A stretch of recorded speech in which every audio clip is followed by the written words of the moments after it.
Olá a todos. Vamos falar um pouco mais sobre a síndrome de Angelman ou síndrome de Engelmann, né? Que tem como sigla SA. Nós estamos no mês comemorativo, estamos próximo do dia 15 de fevereiro, que é o Dia Internacional da Síndrome de Angelman, onde nós estamos focados em divulgação para que cada vez mais as pessoas e os médicos todos possam ter conhecimento dessa síndrome para que cada vez mais avance, tanto em pesquisas como em tratamentos, que o tratamento seja logo inserido nas crianças após o diagnóstico. Isso tudo é um trabalho que conta com os médicos e conta também com a comunidade das famílias Angelman. Então vamos lá? Então, é um distúrbio neurológico que é causado por um retardo mental com alterações de comportamento e algumas características físicas distintas que nós vamos ver um pouco mais lá na frente. E se deve a uma alteração genética que impede a produção do gene UBE3A do aleto materno. E vamos à história então. Ela foi observada em 1965 pelo médico britânico pediatra Harry Engelman, que observou 3 crianças com retardo mental, aparências similares, risos sem motivos e movimentos estereotipados e crises convulsivas. E logo 2 anos depois, em 1967, mais 2 pesquisadores descreveram 2 casos similares.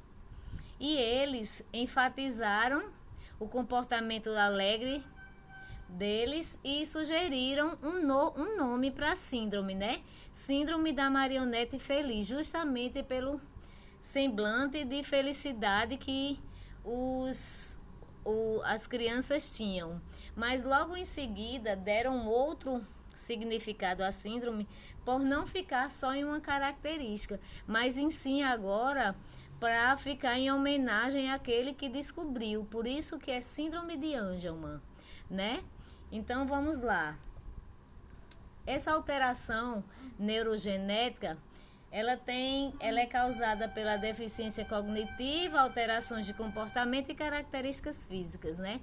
Mas só foi em 1987 que realmente surgiu o interesse das pesquisas e foi analisado 50% que tinha falta de uma pequena porção deleção do cromossomo 15, mostrando que a cada 12 a 15 mil crianças são afetadas, né?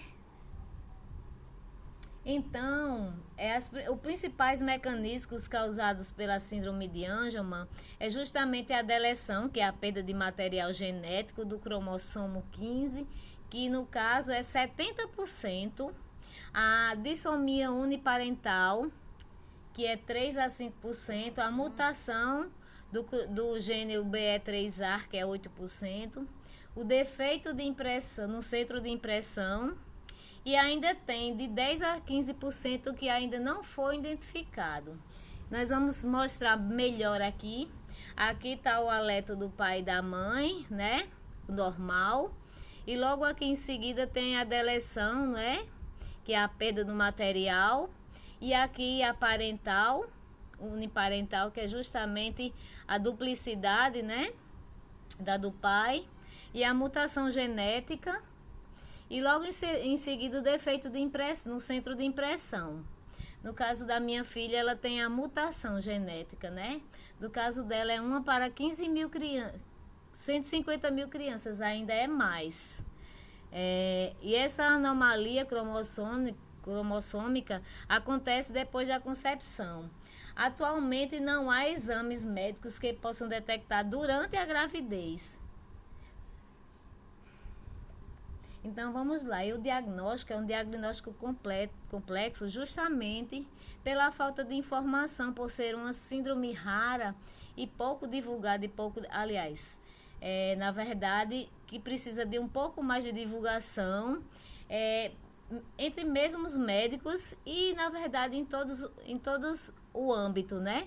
Para que cada vez mais as pessoas possam ter o diagnóstico mais cedo, porque quanto mais precocemente a criança é introduzida nas terapias, mais ela vai ser bem sucedida na questão de uma qualidade de vida, né? Em relação aos médicos especialistas, aqueles que podem diagnosticar é justamente o neurologista e o geneticista. Em relação ao diagnóstico, para nós aqui, para mim, a gente só conseguiu fechar o diagnóstico com 8 anos de idade, né? Passamos 7 anos à procura de fechar esse diagnóstico, que no caso nós passamos esses 7 anos como atraso neuropsicomotor. E só fechamos mesmo com 8 anos de vida, mas não paramos mesmo assim das terapias que estavam ao nosso alcance. Por isso a importância, mais uma vez, da divulgação e do compartilhar dessa síndrome, que é tão necessária para aqueles que ainda estão começando agora e também para cada vez mais conseguir um melhor tratamento, uma melhor direção, e pode ser confundida também com outras síndromes, como a síndrome de Rett e a síndrome de Lennox-Gastaut, como também paralisia cerebral é muito comum. Também fechar nesse diagnóstico e não ir além, né? Como também o autismo. Mas existe também as crianças que têm a síndrome de Angelman aliada ao TEA, né? E essas análises, e também essa análise de elementos clínicos, ela dá um parâmetro, né? Como justamente a gente vai ver agora nas questões das características, mais na frente um pouquinho. No caso dos testes específicos de DNA, tem a metilação, que confirma 80% dos casos, os testes para mutação do gene UBE3A, 20%, Fischer, que indica 70% dos casos da deleção, mas é bom saber que o cariótipo ele não diagnostica.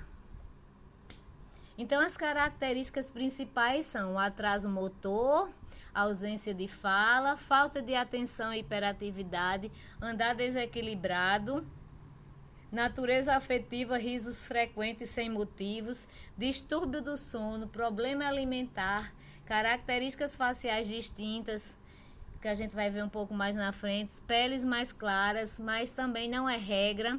O estrabismo tem um percentual bem alto. A escoliose também, seja ela na infância, mas ela é bem mais ampla na adolescência. E as crises convulsivas. Então, aí está um panorama geral na questão dos olhos, na questão do nariz, na parte de cima do nariz ela é um pouco mais achatada, os lábios superiores eles são mais finos, o nariz é um pouco menor, mais curto, e a questão também deles sempre manterem a boca com a língua um pouco para fora, né? E a cabeça geralmente tem a questão da microcefalia, ela é um pouco menor, né? Alguns tem a microcefalia mesmo, mas no geral ela é um pouco pequena. Sorrisos frequentes na infância, né? Sintomas da infância. A alta excitação nas emoções, se excita facilmente. Atraso neuropsicomotor, hiperatividade e inquietação. Alteração em concentração quase inexistentes ou curtas.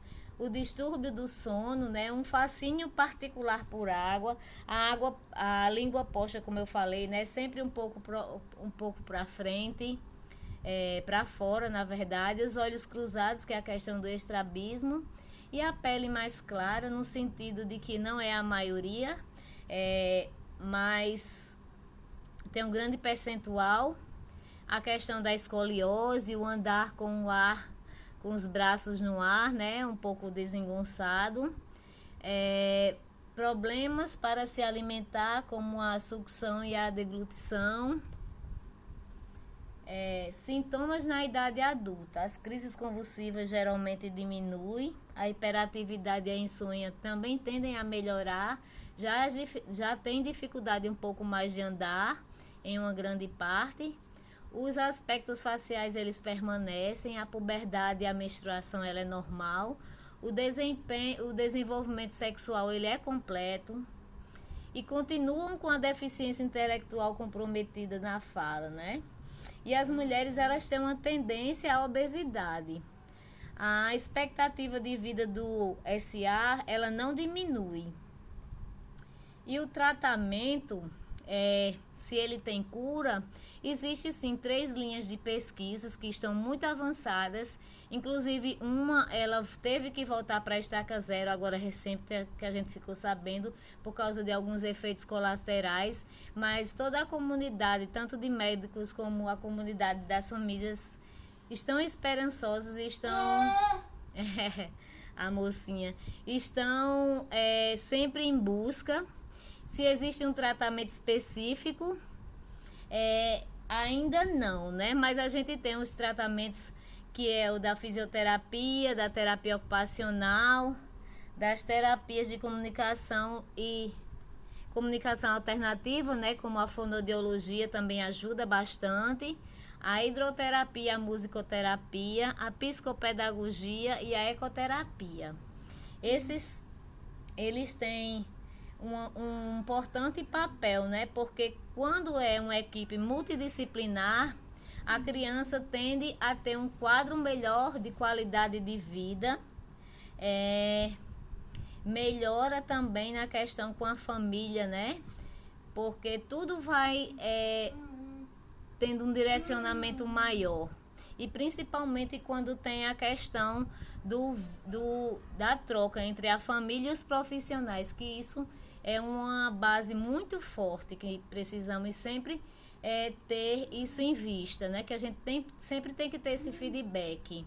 A questão dos medicamentos, existe sim medicamentos específicos para a síndrome de Angelman, com estudos mesmo, que pode ser já encontrado. Desde já, obrigada a todos e, se possível, divulguem, que nós precisamos, e desde já agradecemos todos que fazemos parte da comunidade Angelman. E gostaria de deixar com vocês, não sabendo o que era impossível, ele foi lá e fez. Jean Cocteau. Desde já agradecemos mais uma vez, e é isso aí. A gente não sabia que era impossível, fomos e fazemos e estamos correndo atrás, sempre com um brilho no olhar e um desejo de que tudo vai dar certo.